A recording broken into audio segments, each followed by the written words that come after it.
Soya കൊണ്ട് kebab ഉണ്ടാക്കാൻ വേണ്ടിയിട്ട് ഞാനിവിടെ ഒരു മിക്സിയുടെ ജാർ എടുത്തിട്ടുണ്ട്. അതിലേക്ക് ഞാനിവിടെ കുറച്ച് പച്ചമുളകും കുറച്ച് വെളുത്തുള്ളി അല്ലി വലിയൊരു കഷ്ണം ഇഞ്ചി എടുത്തിട്ടുണ്ട്. ഇത് മൂന്നും ഇതിലേക്ക് ഇട്ടിട്ട് ഇതൊന്ന് നന്നായിട്ടൊന്ന് ചതച്ചെടുക്കുക.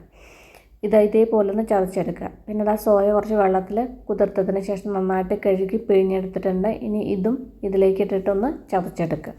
ഇതുപോലെ ചതച്ചതിന് ശേഷം ഒരു ബൗളിലേക്ക് മാറ്റാം. ഇപ്പോൾ ഇതെല്ലാം ചതച്ചെടുത്തിട്ടുണ്ട്. ഇനി ഇതിലേക്ക് ആവശ്യത്തിനുള്ള ഉപ്പിട്ട് കൊടുക്കുക. 1 ടീസ്പൂൺ മുളക് പൊടി, 1/2 ടീസ്പൂൺ ഗരം മസാലപ്പൊടി, മീതെ 1 ടീസ്പൂൺ ചാട്ട് മസാല, മീഡിയം സൈസുള്ള ഒരു സവാള പൊടിയായിട്ട് അരിഞ്ഞത് ഇതിലേക്ക് ഇട്ട് കൊടുക്കുക. കുറച്ചധികം മല്ലിയിലയും പൊടിയായി അരിഞ്ഞിട്ടത് ഇതിലേക്ക് ഇട്ട് കൊടുക്കുക. ഇനി ഒരു ബൈൻഡിങ്ങിന് വേണ്ടിയിട്ട് ഇവിടെ കോൺഫ്ലോറാണ് യൂസ് ചെയ്യണത്. നിങ്ങൾക്ക് വേണമെങ്കിൽ മൈദയും യൂസ് ചെയ്യാം.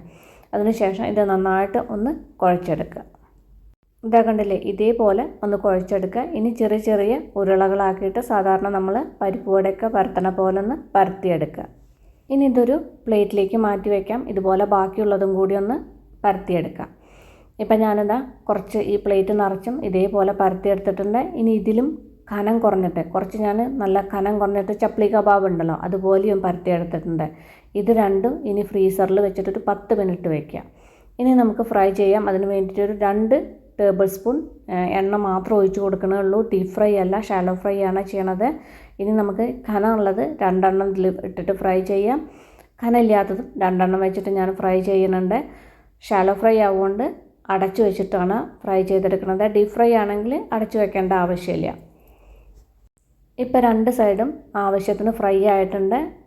കബാബൊക്കെ നന്നായിട്ട് വെന്തിട്ടുണ്ട്. ആ 2 ടേബിൾ സ്പൂൺ എണ്ണയാണ് നമ്മൾ യൂസ് ചെയ്തിട്ടുള്ളൂ. എല്ലാവരും ഒന്ന് ട്രൈ ചെയ്ത് നോക്കൂ. ട്രൈ ചെയ്ത് നോക്കിയിട്ട് ഫീഡ്ബാക്കൊക്കെ എന്നെ അറിയിക്കാൻ മറക്കല്ലേ.